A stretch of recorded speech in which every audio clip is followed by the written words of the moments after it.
করলে তারপরে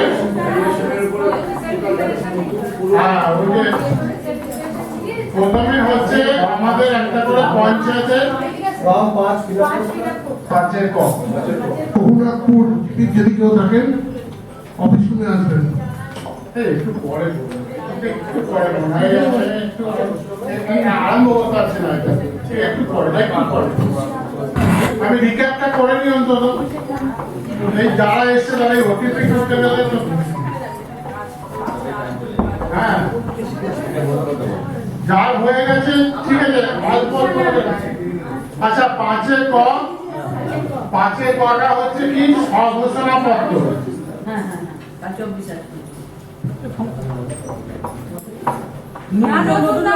আর অ্যাসেসমেন্ট করতে গেলে এখন ট্রেনিংটা না একটা মানে এইভাবে ট্রেনিং করা যাবে। আমি বলছি স্পেশালি আমি বলছি যারা মহিলা প্রধান আছে তাদের জন্য, কেননা তাদের বিপদটা বেশি। আপনারা সবকিছু বোঝেন না, বিপদে পড়েন। পুরুষ প্রধানরা ম্যানেজ করে নিতে পারবে, কিন্তু মহিলা প্রধানদের জন্য আমি ওই দিনে কাছে ডাকছিলাম যে আপনারা একটু অন্তত বলুন, না হলে কিছুই আমার কিছু যাবে আসবে না, আপনাদের অসুবিধা। প্রথম কথা হচ্ছে ট্রেনিং ট্যাক্স করতে গেলে একটা অ্যাসেসমেন্ট করতে হয়।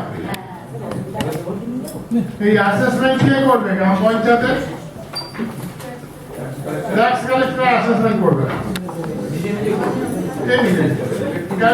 না, গ্রাম পঞ্চায়েত একটা অ্যাসেসমেন্ট লিস্ট তৈরি করবে, নিজে নিজে কেন করবে না?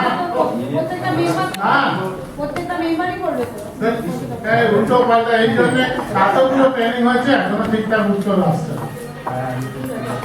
অ্যাসেসমেন্টটা করবে সেক্রেটারি।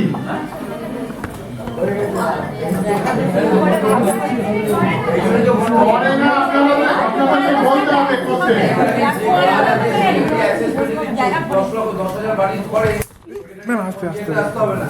সফটওয়্যার আছে যেটা আধ ঘন্টা হয়ে যাবে, এটার জন্য ওরকম ভাবে করতে হবে না। সফটওয়্যার আছে, আমি বলছি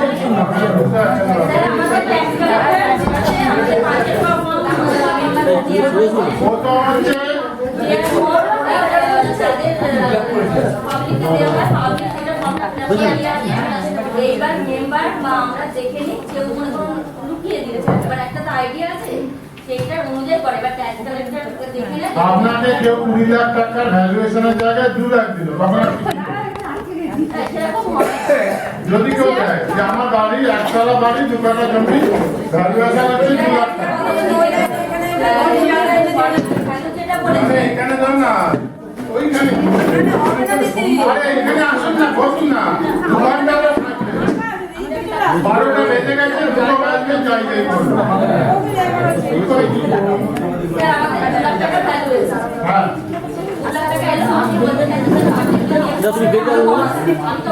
এই 2 লাখ টাকাই তার ফর্মে দিল, সেটা কি মানবেন কি মানবেন? তাহলে মানবেন না, তাহলে কি করবেন?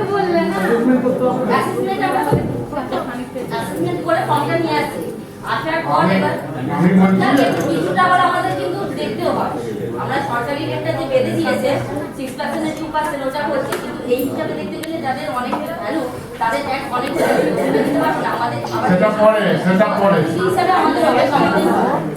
দুটো রাস্তা আছে, ভালো করে বুঝুন। একটা ছিল আগে 5-এর ক, এই 5-এর কটা হচ্ছে স্বঘোষণাপত্র, যে আমার জমি বাড়ির দাম আমি নির্ধারণ করে দেবো। এখন বর্তমান যেটা অনলাইন হয়েছে সেটা হচ্ছে জমি বাড়ির দাম একটা সরকার থেকে নির্দিষ্ট করা, সেখানে আপনিও কিছু করতে পারবেন না, জমি বাড়ির মালিকও কিছু করতে পারবেন। সেই হিসেবে যেটা আসছে, ধরুন এই যে 20 লাখ টাকাটা আসছে তার 2400 টাকা ট্যাক্স হচ্ছে। আমার কথা হচ্ছে এই অনুযায়ী এর কাছে একটা চিঠি যাচ্ছে, কি চিঠি যাচ্ছে তাকে আগেই কমিয়ে দিচ্ছে না, উনি আগে আমাদের কাছে আসছে, এসে অ্যাপ্লাই করছে। আপনাকে আগে ওনাকে জানাতে হবে আপনার 2400 টাকা ট্যাক্স হয়েছে, তারপর তো আসছে। ট্যাক্স কালেক্টর জানাতে উনি এসে আমাদের বলছে যে ম্যাডাম এত টাকা ট্যাক্স কি করবেন, বলছি অবস্থা কেমন, বা আমাদের তো তখন দেখি বলে আমরা একটু কমিয়ে দিই ওতে ওই নিয়ম বুঝি ব্যাস, ঠিক আছে। কিন্তু কত কমান? এটা তো তাকে অ্যাপ্লিকেশন করতে হবে। হ্যাঁ অ্যাপ্লিকেশন করে তো করা অ্যাপ্লিকেশনের উপরে কমাতে হবে, এমনি কমাতে পারবে না। অ্যাপ্লিকেশন করে তারপরে কম আচ্ছা যাক, এটা নিয়ে অনেক কিছু মানে আছে, নিয়ম মেনে হয় না। স্যার ওয়ারেশন এগুলো একটু বলুন বলে আজকে আমি একটু ইয়ে করে দিচ্ছি ক্লাস, এইগুলো খুব গুরুত্বপূর্ণ। কালকে যেগুলো আলোচনা করেছিলাম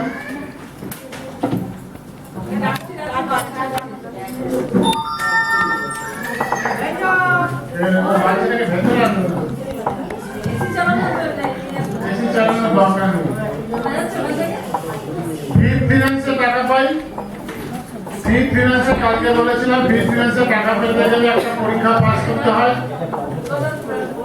জানেন? এই পরীক্ষাটার নাম কি? বলেন দিদি। ফিট ফিনান্সের টাকা পেতে গেলে একটা পরীক্ষা পাস করতে হয়, সেই পরীক্ষাটার নাম কি? আমাকে আপনি বলুন তো, বলুন।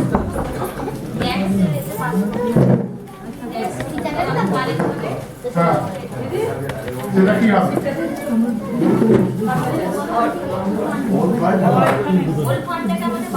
একটা হবে, আরো 3টে কন্ডিশন আছে।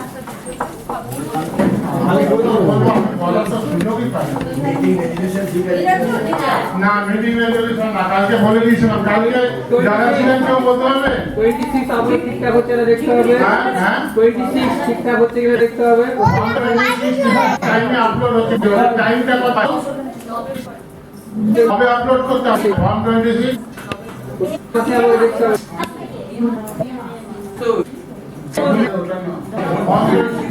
প্রত্যেক মাসে কালকে তো প্রত্যেক মাসে চারটে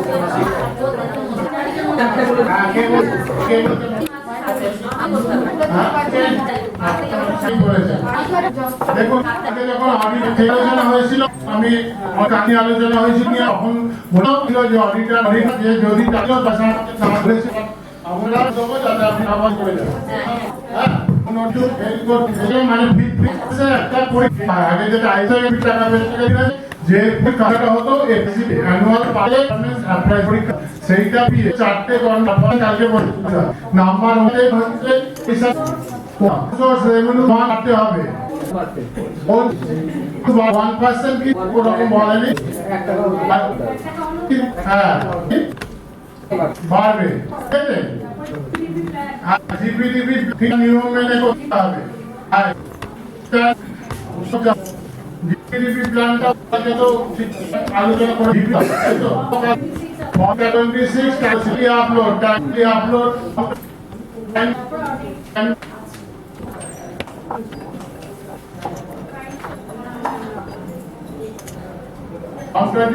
কি 126টা কি মাসিক আয়, আর হচ্ছে 4 নম্বর আছে অডিটে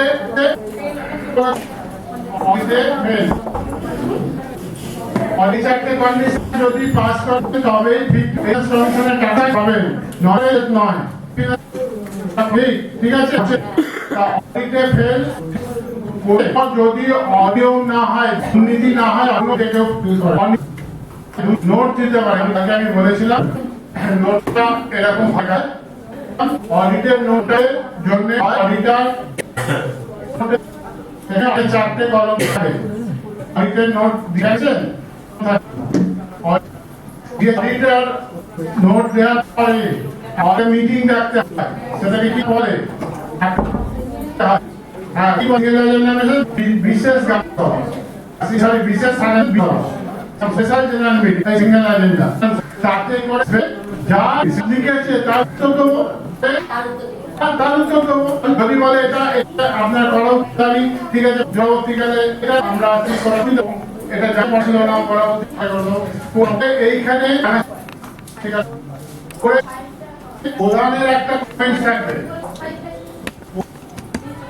প্রধানের একটা প্রথম কলামে প্রধানের কমেন্টস থাকবে, দ্বিতীয় কলামে থাকবে ভিডিও কমেন্টস থাকবে, এখানে এসডিও কমেন্টস থাকবে, আর এখানে আছে দ্বিতীয় কমেন্টস থাকবে। 4টে কলম আমার যখন যাচ্ছে অডিটরের কাছে, তখন 4জনই যদি